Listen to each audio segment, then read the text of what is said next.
இந்த கல்வி நிறுவனத்தினுடைய முதல்வர் அவர்களே, கோஆர்டினேட்டர் அவர்களே, என்னை அறிமுகம் செய்த நல்ல உள்ளங்களே, மிக அருமையாக இந்த பள்ளியினுடைய சிறப்பம்சங்களை எடுத்துச் சொன்ன தாளாளர் அவர்களே, இந்த மேடையிலே அழகாக பேசி சென்றிருக்கக்கூடிய மாணவ கண்மணிகளே, இரண்டு ஆசிரியர்களை, அதாவது ஒரு ஆசிரியர் ஒரு அலுவலக பணியாளரை இங்கே அறிமுகம் செய்தார்கள். அவர்களுக்கும் இந்த நிகழ்வை மிக அழகாக தொகுத்து வழங்கிக் கொண்டிருக்கக்கூடிய அன்பர்கள், நல்ல ஒலி ஒளி அமைப்பை தந்து கொண்டிருக்கக்கூடிய நல்ல உள்ளங்கள், பொன்னாடை போர்த்தி நினைவு பரிசு வழங்கிய அன்பு சகோதரர்கள், மிக அருமையாக என்னை படம் பிடித்துக் கொண்டிருக்கக்கூடிய அருமை தம்பிகள், உங்களை எல்லாம் நான் சந்திப்பதற்கு காரணகர்த்தாவாக விளங்கிய என்னுடைய மரியாதைக்கும் பாராட்டுதலுக்கும் வணக்கத்திற்கும் உரிய எங்கள் ஐயா திரு முருகேசன் அவர்கள் மற்றும் இங்கே வீற்றிருக்கக்கூடிய அத்துணை நல்ல உள்ளங்களுக்கும், மாணவ மாணவிகளுக்கும், ஆசிரியர் பெருமக்களுக்கும், அலுவலக பெருமக்களுக்கும் முதற்கண் என்னுடைய பணிவான வணக்கத்தை தெரிவித்துக் கொள்கிறேன்.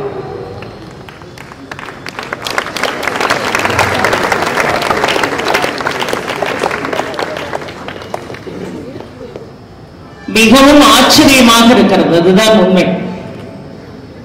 30 ஆண்டுகளாக நான் பேசி என்னுடைய இலக்கிய பணியை நான் நிறைவு செய்திருக்கிறேன். எத்தனையோ நாடுகளுக்கு சென்று பேசியிருக்கிறேன். மாநிலம் விட்டு மாநிலம் சென்று பேசியிருக்கிறேன். நிரம்ப கல்லூரிகள், இதை போன்ற பள்ளி வளாகங்களில் எல்லாம் மாணவர்கள் முன்னிலையில் நான் பேசியிருக்கிறேன். ஆனால் முதலாவதாக முகஸ்துதி இல்லாமல் ஒரு உண்மையை சொல்ல வேண்டும். எப்பொழுதுமே பொது மேடைகளிலே, அது ஆன்மீக நிகழ்வாக இருந்தாலும் சரி, வேறு இலக்கிய நிகழ்வாக இருந்தாலும் சரி, 10,000 பேர் அமர்ந்திருந்தால் கூட கொஞ்சம் கூட பயம் என்பது இல்லாமல் பல மேடைகளை நான் கடந்து வந்திருக்கிறேன்.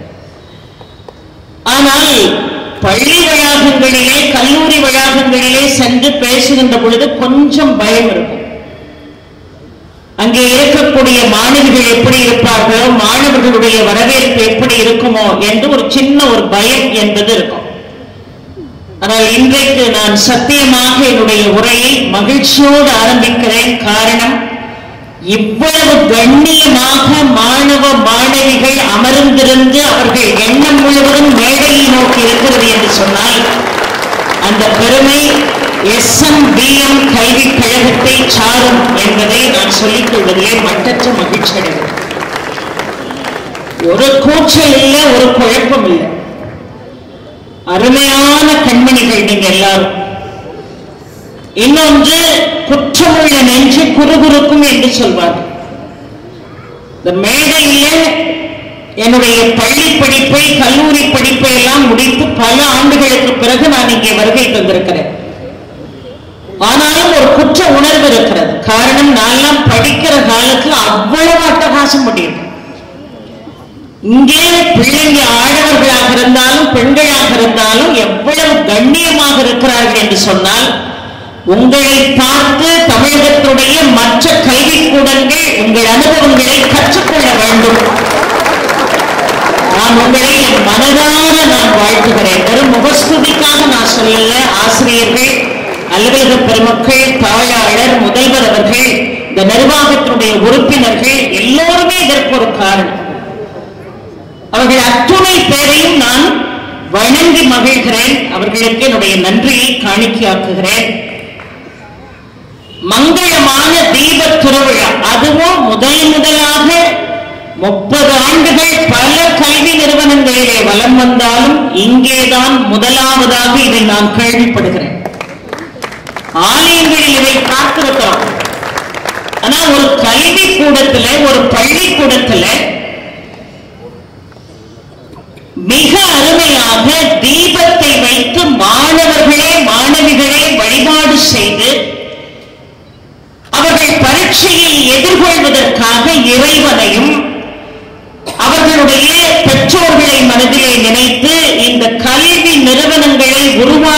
பெரியோர்களை மனதிலே நினைத்து எல்லாவற்றுக்கும் மேலாக உங்களுக்கு மட்டுமல்ல, நாடார் உறவின் முறைக்கு மட்டுமல்ல, இந்த தமிழகத்தில் இருக்கக்கூடிய கடைக்கோடி மக்களுக்கு கூட கல்வி சென்று சேர வேண்டும் என்று நினைத்த பெருந்தலைவர் காமராஜர் இந்த வேளையிலே இப்படி பல பெரியோர்கள், நம்முடைய பெற்றோர்கள், இந்த கல்வி கழகத்தை உருவாக்கியவர்கள், எல்லாவற்றுக்கும் மேலாக இறைவன், இவர்கள் அத்துணை பேருக்கும் நன்றி தெரிவிக்கக்கூடிய வகையிலே நம்முடைய முயற்சிகளை எல்லாம் சமர்ப்பிக்கக்கூடிய வகையிலே ஒரு அழகான மங்கள தீப விழா இந்த அரங்கத்திற்குள்ளே இன்னும் சற்று நேரத்தில் நடைபெற இருக்கிறது. பொதுவாக மிக அழகாக சொல்வார்கள், இல்லக விளக்கது இருள் கெடுப்பது, சொல்லக விளக்கது ஜோதி உள்ளது, பல்லக விளக்கது பலரும் காண்பது, நல்லக விளக்கது நம சிவாயவே. அதனால இறைவனுடைய அனுகிரகம் உங்க எல்லாருக்கும் நிச்சயமாக உண்டு. நான் அபிராமி பட்டரை முன்னிறுத்தி உங்கள் அத்துணை பெயரையும் முதலாவதாகவே நான் மங்களமாக வாழ்த்தி விடுகிறேன்.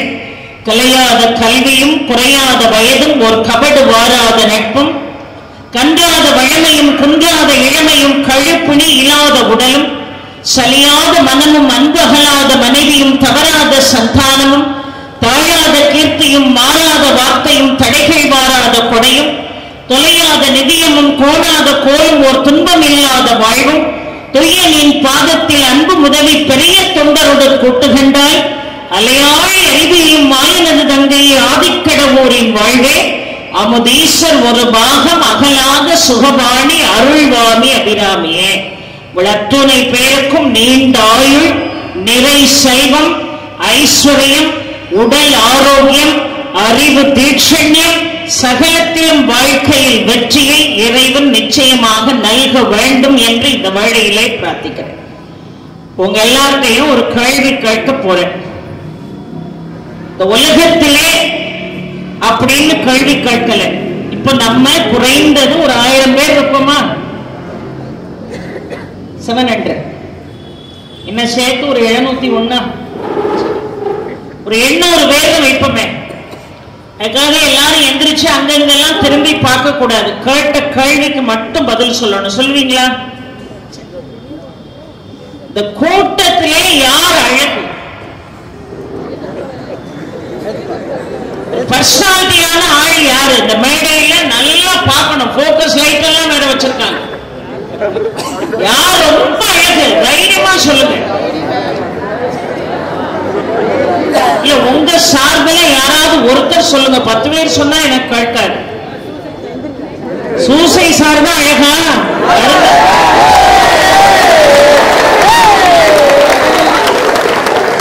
அவரை இன்ட்ரோடியூஸ் பண்ணும் போதே என்ன ஒரு கரகோஷம் வந்துச்சு, கவனிச்சீங்களா? சூசை சார் தான் அழகு. சரி,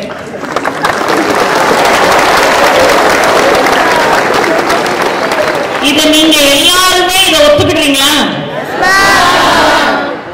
நாங்க இதை ஒத்துக்கிடல அப்படின்னு சொல்ற ஆட்கள் தைரியமா கை வைத்தலாம். யாருக்கும் பயப்படாங்க. நான் இருக்கேன், கை வைத்துங்க பார்க்கலாம். ஒரு கை அவசரமா மேல எழுப்பிட்டு கீழே விழுந்துட்டு.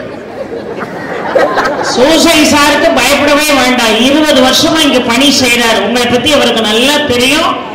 அதனால யாருக்கும் பயப்பட வேண்டாம். தைரியமா சொல்லுங்க, அம்மா இந்த கருத்துல எனக்கு உடன்பாடு இல்லை அப்படின்னு சொல்றவங்க கை வைத்துங்க. இந்த பக்கம் என்ன கை இப்படி இப்படி வந்துட்டு போனா என்ன அர்த்தம்? ஏதோ ஒரு 2-3 பேர் இந்த கூட்டத்தில் இருக்கீங்க. சூசை சார்லாம் வருத்தப்பட மாட்டார். அவருக்கு தான் மெஜாரிட்டி இருக்கு. சரி, இந்த பக்கம் குழந்தைகள், பெண் குழந்தைகள் எல்லாம் உட்கார்ந்து இருக்காங்க. இந்த உலகத்துல இருந்து கேட்கல கேள்வி வேண்டும். இந்த அரங்கத்துக்குள்ள மட்டும் வச்சுக்கணும். யார் ரொம்ப அழகு? யாரு? புரியல. யாராவது ஒருத்தர் இருந்துச்சு தானே சொல்லணும். யாரு? கேட்கலமா? உங்க கிளாஸ் மிஸ்ஸா? அவங்க பேர் என்னது?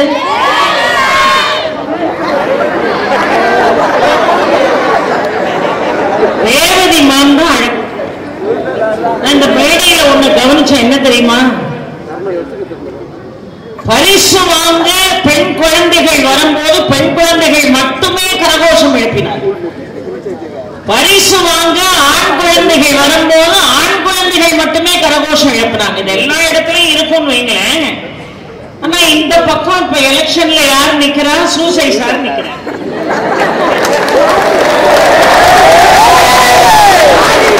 அந்த பக்கம் யார் நிக்கிறா? ரேவதி மேடம் இருக்காங்க. ரேவதி மேடம் தான் இங்கே அழகு நீங்க முடிவு பண்ணிட்டீங்க. நீங்க சூசைட் சார்னு முடிவு பண்ணிட்டீங்க. நான் யாராவது ஒருத்தர் எங்கிட்ட இப்ப நான் கேட்ட கேள்வி கேளுங்க திரும்ப, யாரு இந்த அரங்கத்திலே அழகுன்னு கேளுங்க. யாராவது ஒருத்தர் யாருமா அழகு? இப்ப நான் உங்ககிட்ட கேட்டு நீங்க ஒரு ஆளை சொல்லிட்டீங்க. இப்ப நீங்க என்கிட்ட கேளுங்க, யார் இந்த அரங்கத்துல அழகுன்னு? நான் தான். என்ன சந்தேகம்? அரங்கத்திலே அழகான ஆளு நான் தான். அல்ல, எந்த மாற்றமும் இல்லை. ஒன்றே ஒன்று சொல்கிறேன், சூசை சாரோடைய அன்பினால் நீங்க எல்லாரும் நிரப்பப்பட்டிருக்கீங்க. ஒரு பெயரை சொன்னீங்க, தப்பு இல்லை, ரொம்ப மகிழ்ச்சி.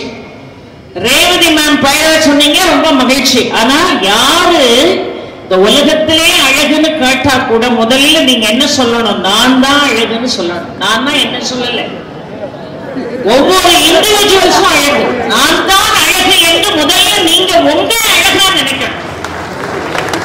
அப்பதான் வாழ்க்கையில நிறைய விஷயங்களை சாதிக்க முடியும். தினமும் கண்ணாடி முன்னாடி போய் நின்று நமக்கு சில குறைகள் இருக்கும், மனித பலவீனம். நமக்கு நீளமா முடியலையே. இந்த பாப்பா பாருங்க, இன்ட்ரடக்ஷனுக்கு உட்கார்ந்து இருக்க பாப்பா சடையை மடிச்சு கட்டி இருக்கு, ஆனாலும் இவ்வளவு நேரம் ஜட கிடக்கு. என்னெல்லாம் நீங்க பின்னாடி திரும்ப சொல்லி பார்க்கவே கூடாது. ஏன்னா 30 வருஷம் வெவ்வேறு தண்ணீர குளிச்சு வெவ்வேறு உணவுகளை சாப்பிட்டு முடி பூரா ஒட்டுச்சு. கொஞ்சம் தான் இருக்கு, அது காப்பாற்றப்படணும்னு நீங்க இறைவன்கிட்ட பிரார்த்திக்கணும். முடி அழகா இருக்குன்னு நினைப்போம், ஐயோ செக்க செவையன்னு இருக்காங்களே இவங்க எல்லாம் அப்படின்னு நினைக்கிறோம். நம்ம மட்டும் இப்படி கருப்பா இருக்கிறோமே நினைக்கிறோம். அப்படி நிறைய மனக்குறைகள் கண்ணாடி முன்னாடி நிற்கும் போது நமக்கு இருக்கும். ஆனா நான் இங்க வந்துட்டு போனதுல இருந்து நாளைக்கு நீங்க கண்ணாடியை பார்க்கும் போது உலகத்திலே நான் தான் அழகுன்னு நீங்க நினைக்கணும். நான் தான் ரொம்ப பர்சனாலிட்டியான ஆள். ஏன் தெரியுமா? தன்னை நேசிக்காத ஒருவனால் மற்றவர்களை நேசிக்க இயலாது. முதல்ல நாம என்ன செய்யணும்? நம்மளை நேசிக்கணும். நான் ரொம்ப பர்சனாலிட்டியா இருக்கேன், நான் ரொம்ப அழகா இருக்கேன் அப்படிங்கிற நம்பிக்கையை என் மேல முதல்ல நான் வச்சாதான் நான் மற்றவங்களை என்ன செய்ய முடியும்? நேசிக்க முடியும். சும்மா விளையாட்டு இல்லை. அத மாதிரி இந்த கூட்டத்தில் இன்னொரு கேள்வி கேட்கிறேன். இங்க இருக்கிறவங்கல்ல 80 வயசு தாண்டினவங்க இருக்கலாம், 70 இருப்பாங்க, 60 இருப்பாங்க, 18 இருக்கீங்க, 20 இருக்கீங்க, 25, 35, 45 இருக்கீங்க. ஆனா இந்த கூட்டத்திலே ரொம்ப இளமையான ஆள் யார்? இப்பவும் சூசை சார்னு சொன்னீங்க, நடக்கிற விஷயம் வேற.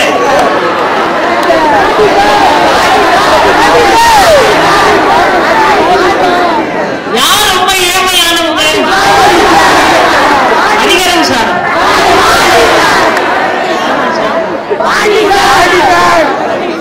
பிடி சார். ஏன்னா அவர் பீரியட் மட்டும்தான் ஜாலியா இருக்கும், படிக்க வேண்டாம். அவருதான் ரொம்ப அழகானவர் உங்க மனசுக்கு தெரியுது இல்லையா? ரொம்ப இளமையானவர் அப்படின்னு நீங்க நினைப்பீங்க. ஆனா இதையும் நான் ரொம்ப தெளிவா சொல்றேன். எனக்கெல்லாம் என்ன வயசு இருக்கும் நீங்க நினைக்கீங்க? என்ன வயசு இருக்கும் சொல்லுங்க பாருங்க. சும்மா 90ங்க கூடாது, பொய் எல்லாருக்கும் தெரியும். 60 அப்படி அநியாயமா இருக்கு இந்த பள்ளிக்கூடத்துல. இப்ப பள்ளிக்கூடத்தை பாராட்டு 60 என்ன இருக்கும்? உண்மையா சொல்றேன், எங்கேயும் வந்து பொய் பேசணுங்கிற அவசியம் எனக்கு இல்லை. என்னுடைய வயசை இப்ப நான் சொல்ல போறேன். என்னுடைய வயசு 18. என்னம்மா தமிழ் பேசுற வாயில இப்படி பொய் சொல்லலாமான்னு நினைக்கப்படாது. என்னைக்குமே நமக்கு வயசு ஏறிக்கிட்டே தான் போகும். 20, 19 ஆகாது, 19, 15 ஆகாது. அது எனக்கும் தெரியும். 21 ஆகும், 31 ஆகும், 45 ஆகும். ஆனா அதெல்லாம் இந்த உடம்புக்குத்தானே தவிர இந்த மனசுக்கு கிடையாது. என் மனதை பொறுத்த வரைக்கும் நான் என்றைக்குமே 18. நீங்க ஒவ்வொருத்தரும் அப்படிதான் நினைக்கணும்.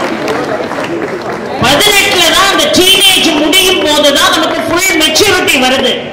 அதுக்கு பிறகு எனக்கு வயசே கடந்து போகல, நான் என்றைக்குமே இளமையானவள். மனதால் நீங்கள் இளமையாக இருப்பீர்களே ஆனால் இந்த உலகத்துல எதை வேண்டுமானாலும் என்ன செய்ய முடியும், சாதிக்க முடியும். எனக்கே வயசாயிட்டு போது, என்னால என்ன செய்ய முடியும், என்னால என்ன செய்ய முடியும்னா இந்த உலகத்துல எதுவுமே சாதிக்க முடியாது. எனக்கு என்றைக்குமே 18, என்னால் எல்லாம் முடியும்னு என்ன செய்யணும் நினைக்கணும். ஒரு வார்த்தையை ஒரே முறை சொன்னால் அதற்கு பேர் வார்த்தை. அதே வார்த்தையை திரும்ப திரும்ப சொன்னால் அதற்கு பேர் மந்திரம் என்று பேர். அதற்கு மந்திரம் என்று பேர். அப்ப நீங்க எப்பொழுதுமே பாசிட்டிவான விஷயங்களை திரும்ப திரும்ப என்ன செய்யணும், சொல்லணும். இது மங்கள் தீப விழா. இந்த விழால நீங்க மங்களமா எல்லாம் கேட்கணும். நான் நல்லா படிப்பேன், நான் பெரிய ஆளா வருவேன், நான் ஒரு மிகப்பெரிய ஒரு பொசிஷன்ல இருப்பேன், நான் அந்த உயர்வுக்கு வந்த பிறகு என்னை போல மற்றவர்களையும் வாழ்க்கையில் உயர்த்துவேன் என்று சொல்லக்கூடிய மாணவர்களாக இந்த SNBM ஸ்கூலை சார்ந்த மாணவர்கள் இருக்கணும். வாழ்க்கையில் அதான் ரொம்ப முக்கியம். இப்ப இந்த தம்பி கொண்டு வந்து ஒரு கிளிப்பிங்ஸ் காட்டிட்டு போனார் எங்க கார் ஓட்டுநர். என்னன்னா இந்த பள்ளிக்கூடத்துல தான் ஒரு அருமையான ஸ்டூடெண்ட் சௌமியன் ஒரு பையன் படிச்சிருக்கிறதா சொல்றார். சௌமியன் யாருன்னு கேட்டீங்கன்னா எனக்கு ஒரே மகன் அரவிந்தோடைய க்ளோஸ் ஃப்ரெண்டு. இப்போ கனடால 2 பேர் இருக்காங்க. என் சன்னும் கனடால தான் இருக்கான். இங்க படிச்ச சௌமியனும் கனடால மிகப்பெரிய ஒரு போஸ்ட்ல இருக்காரு. சாதாரணமான போஸ்ட் இல்ல, ரொம்ப பெரிய ஒரு உயர்வான ஒரு இடத்துல இருக்காரு. இதே திண்டுக்கல்லை சார்ந்த மாணவர். அவர் படித்த இந்த பள்ளிக்கு நான் வருகை தந்திருக்கிறேன் என்று நினைக்கின்ற பொழுது எனக்கு ரொம்ப பெருமையாக இருக்கிறது. காரணம், இந்த கல்விக்கூடத்தில் படித்த மாணவன் இன்றைக்கு பல பேருக்கு அந்த கனடா நாட்டிலே வழிகாட்டியாக இருக்கிறார் என்று நான் பெருமையோடு சொல்லிக் கொள்கிறேன். நீங்க எந்த ஒரு விஷயத்தை பத்தி அந்த பையன் ஒரு கைடன்ஸ் கேட்டாலும் கரெக்ட் கைடன்ஸ் கொடுப்பார். இதை இப்படி செய்யுங்கம்மா, ஏன் நான் எவ்வளவு வயசுல மூத்தாயிடு போய் எப்பா இதை எப்படி செய்யலாம் அப்படின்னு கேட்டா கரெக்டா கைட் பண்ணுவார். அந்த சௌமியன் இந்த பள்ளிக்கூடத்துல தான் படிச்சிருக்காருன்னு நினைக்கும் போது எனக்கு இன்னும் பெருமையாக இருக்கிறது. வந்த உடனே கேட்டேன் எவ்வளவு நேரம் பேசணும் அப்படின்னு. கொஞ்ச நேரத்தில் ஆனவுடனே நாங்கெல்லாம் மேல தீபம் ஏற்ற போவோம் அப்படின்னு சொல்லியிருக்காங்க. அதனால உங்க பொறுமையெல்லாம் நான் சோதிக்க விரும்பல. 2 விஷயம் சொல்லியிருக்கேன். வாழ்க்கையில என்றைக்குமே நான் இளமையாக இருக்கிறேன் என்று நினையுங்கள். வாழ்க்கையில நான் ரொம்ப பர்சனாலிட்டியான ஆளு, நான் ரொம்ப அழகான ஆளுன்னு உங்க மேலே நீங்க முழுமையான நம்பிக்கையை வையுங்கள். அம்மா இதை தாண்டி நீங்க என்ன சொல்ல போறீங்க அப்படின்னு கேட்டா பேசுறதுக்கு நிறைய விஷயம் இருக்கு. இந்த மாதிரி பொது மேடைகள்ல மைக்க கொடுத்தாங்கன்னா நான் முடிக்க 2.5 மணி நேரம் ஆகும். அதே சோதனை உங்களுக்கு இங்க வந்துடும். தயவு செய்து கவலைப்பட வேண்டாம். நான் சீக்கிரம் உங்க முக குறிப்பை உணர்ந்து நான் என்ன செஞ்சிருவேன், முடிச்சிருவேன். நிறைய பேர் வாழ்க்கையில் ரொம்ப சாமர்த்தியமான சில காரியங்களை செய்வோம், சாமர்த்தியமா பேசுவோம். அந்த சாமர்த்தியத்துக்கு ஒரு உதாரணம் சொல்றேன். அந்த சாமர்த்தியம் உங்களை வாழ வைக்குமா என்று கேட்டால் நிச்சயமாக இல்லை என்றுதான் நான் சொல்வேன். சில பேர் சொல்லுவாங்க அம்மா நம்ம ரொம்ப சாமர்த்தியமா இருக்கணுமா. சாமர்த்தியத்தை விட முக்கியமான விஷயங்கள் எல்லாம் இருக்கு. சாமர்த்தியத்தை விட முக்கியமான அம்சங்கள் எல்லாம் இருக்கு. ஒரு உதாரணம் சொல்றேன். ஒரு 3 பேருக்கு தூக்கு தண்டனை அறிவித்தார்கள். எப்ப அவங்க 3 பேருக்கு தூக்கு தண்டனைப்பா அப்படின்னு ஒரு 3 பேருக்கு. ஏன் நீ அவனை கை காட்டுற பாவம் நல்ல பிள்ளை. 3 பேருக்கு தூக்கு தண்டனை அறிவிச்சாங்க. அதுல அந்த 3 பேரையும் கூப்பிட்டு உங்க கடைசி ஆசையை சொல்லுங்க. எப்பொழுதுமே கடைசி ஆசை கேட்பாங்க தூக்குல தொங்குறதுக்கு முன்னாடி. ஆனா ஒரு ஆசை தான் கேட்பாங்க. அந்த நீதிபதி அருமையான ஆளு. 3 ஆசை சொல்லுங்கப்பா நான் நிறைவேற்றுறேன். முதல்ல ஒருத்தனை கூப்பிட்டார். மே மாசம் தூக்கு அறிவிச்சிருக்காங்க. உன் ஆசை என்னப்பா, ஆசையை சொல்லு அப்படின்னு அவன் சொன்னான். சுட சுட ஒரு பிளேட் சிக்கன் 65 கொண்டாங்க.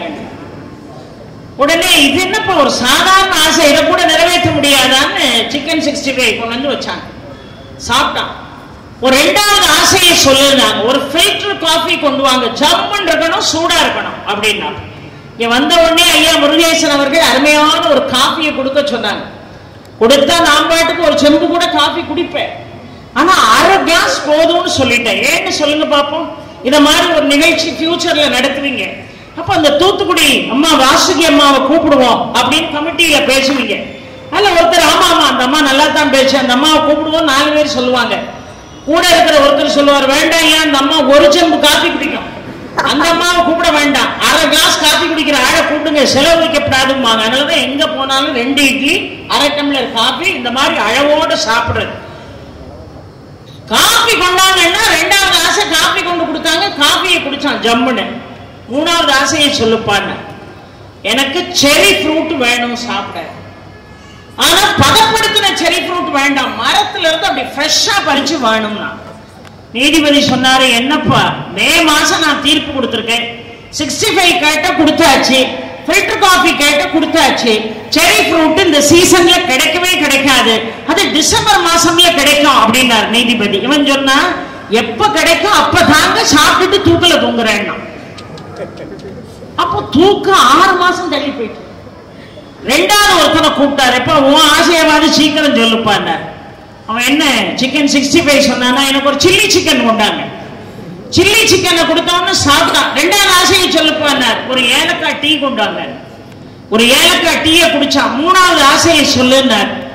ஏன்னா அடுத்த டிசம்பர் வந்தாச்சு இந்த கேள்வி கேட்கும் போது. 3வது ஆசையை சொல்லுன்னார், தித்திக்க கூடிய மல்கோவா மாம்பழம் வேணும். பைத்தியக்கார பையில அது மே மாசம்லயா கிடைக்கும், மல்கோவா சீசனே மேலதான், டிசம்பர்ல மருந்துக்கு கூட மல்கோவா கிடைக்காதுன்னார். நான் ஒண்ணு இப்ப கேட்கலையே, எப்ப கிடைக்குதோ அப்ப கூட சாப்பிட்டுட்டு சாகுறேன் அப்படின்னா. தூக்கம் அவனுக்கு 6 மாசம் தள்ளி போச்சு. அப்புறம் மல்கோவாவை கொடுத்தாங்க, சாப்பிட்டாங்க, தண்டனை நிறைவேறிட்டு. இன்னொரு திறமசாலியை கூப்பிட்டாங்க, அவனை பாருங்க. அவன் சொன்னான், முதல்ல உள்ளவன் என்ன கேட்டான், சிக்கன் 65 சில்லி சிக்கனா கேட்டான். எனக்கு அதெல்லாம் வேண்டாம், உடம்புக்கு கேடு அதெல்லாம். எனக்கு நல்ல அருமையா நிறைய வெங்காயம் அரிஞ்சு போட்டு, கூட கொஞ்சம் மாங்காவை போட்டு, தூக்கெல்லாம் கொஞ்சம் போல பச்சை மிளகாய் போட்டு, அருமையான சுண்டல் அதோட மிக்ஸ் பண்ணி கொஞ்சம் தேங்காயும் திருவி போட்டு கொண்டாங்க, சுண்டல் சாப்பிடுறேன்னா. கொடுத்தாங்க, சாப்பிட்டான். 2வது ஆசையை சொல்லுப்பான், நாங்க நல்ல ஒரு வெஜிடபிள் சூப் கொண்டாங்கன்னா. சுட சுட ஒரு வெஜிடபிள் சூப் கொண்டு போய் கொடுத்தாங்க, குடிச்சான். 3வது ஆசையை நீயாவது உருப்படியா சொல்லுப்பா, 6 மாசம் தள்ளி போட்டுறாதுன்னார் நீதிபதி. அவன் என்னன்னா செரி ஃப்ரூட் சீசன்ல இல்லாத பழத்தை கேட்கான், இன்னொருத்த மாம்பழத்தை கேட்கான், நீ உருப்படியா கேளுன்னார். அவன் சொன்னா, இதுக்கு முன்னாடி தூக்கல போட்டிங்களே, அவன் இன்னொரு ஆசை சொல்லியிருப்பானே. ஆமா சொன்னா என்ன அப்படின்னு கேட்ட உடனே, உன்னை யார் பக்கத்துலப்பா புதைக்கணும்னு ஆயிட்ட கேட்டாங்க.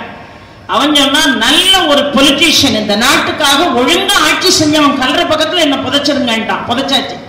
2வது தூக்கல போட்டவன் கேட்டாங்க, உன்னை யார் பக்கத்துல புதைக்கணும், நல்ல ஒரு கலைஞன் பக்கத்துல என்ன புதைக்கணும், நல்ல ஒரு கலைத்துறையில வெற்றி பெற்ற ஒருத்தர் பக்கத்துல என்ன புதைக்கணும். அந்த மாதிரி ஒருத்தர் தேர்ந்தெடுத்து அவர் பக்கத்துல புதைச்சாச்சு. இப்ப இவன் சூப்பை குடிச்சாச்சு, சுண்டலை சாப்பிட்டாச்சு. 3வது ஆசையை சொல்லு, உன்னை தூக்கல போட்ட பிறகு உன்னை யார் பக்கத்துல புதைக்கணும் அப்படின்னு கேட்ட உடனே பயம் அடிச்சான் பாருங்க. எனக்கு தூக்குன்னு எந்த நீதிபதி அறிவிச்சாரோ அவர் கல்ற பக்கத்துல தான் என்ன புதைக்கணும். நீதிபதியை நான் இன்னும் சாகலேட் பண்ணார், நான் ஒன்னும் சாக சொல்லலையே, நீர் எப்ப சாகுறீங்களோ அப்போ உங்க பக்கத்துல புதைச்சா போதும். இதெல்லாம் சாமர்த்தியம்னு சில விஷயங்களை நாம பெருமையா நினைக்கிறோம். இத மாதிரி சாமர்த்திய பேச்சால, நெகட்டிவான தாட்ஸால இந்த உலகத்துல எதையுமே என்ன செய்ய முடியாது, சாதிக்க முடியாது. உலகத்துல சில விஷயங்களை சாதிக்கணும். சில பேரு இவரை பார்த்தீர்களா, அவரை பார்த்தீர்களா, இவர் செய்த சாதனையை பார்த்தீர்களா, அவர்கள் செய்த சாதனையை பார்த்தீர்களான்னு உங்கள்கிட்ட நிறைய பேர் இந்த மேடையில வந்து பேசியிருப்பாங்க. நான் யாருடைய சாதனையும் இந்த மேடையில பேச போவது இல்லை. சாதனைகளை லிஸ்ட் அவுட் பண்ணணும்னா கோடிக்கணக்கான பேர் சாதனைகளை சொல்லலாம். ஆனா சாதனையாளர்கள் வரிசையை பூரா நீங்க எடுத்து பார்த்தீங்கன்னா, அந்த சாதனையாளருக்கு பிறகு பல சாதனையாளர்கள் அதே வரிசையில் உருவானார்களா என்று கேட்டால் ஒரு கேள்விக்குறி. ஒரு கிளாஸ் ரூம் எடுத்துக்கிட்டா ஒருத்தர் தான் ஃபர்ஸ்ட் ரேங்க் எடுக்க முடியும். 2வது 3வது 4வது 40 ரேங்க் வரைக்கும் வச்சிருக்காங்க. எல்லாராலையும் ஃபர்ஸ்ட் ரேங்க் எடுக்க முடியாது. எல்லாராலையும் ஒரு உயர்ந்த இடத்துக்கு வர முடியாது. அவனுக்கு ஒரு எழுத்து இருக்கு, அவனுக்கு ஒரு திறமை இருக்கு, அவன் அந்த திறமையின் வாயிலாக வெளியே வர முடியும். ஆனா என்ன செய்யணும்னா உன்னுடைய கடமையை மட்டும் நீ செஞ்சுக்கிட்டே இருக்கணும்.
பதிப்போர்க்கு செல்வம் பலித்து கதித்தோங்கும் நிஷ்டையும் கைகூடும் நீ மலரருள் கந்த சஷ்டி கவசந்தனை அமரரிடர் தீர அமரம் புரிந்த குமரனடி நெஞ்சே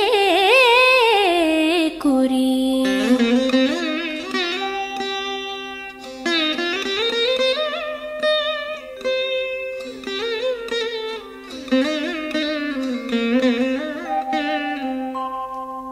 சஷ்டியை நோக்க சரவண பவனார் சிஷ்டரு குதவும் செங்கதிர்வேலோன் பாதம் இரண்டில் பன்மணி சதங்கை கீதம் பாட கிண்கிணியாட.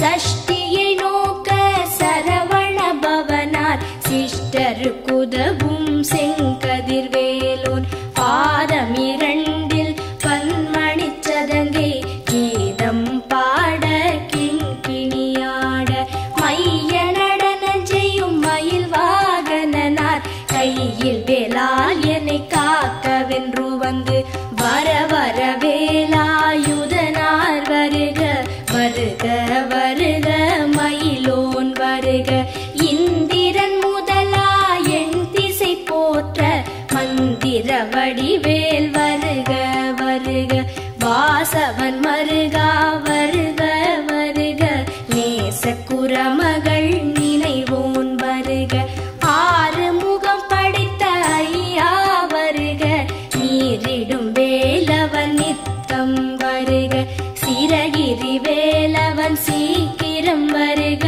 சரஹண பவனார் சடுதியில் வருக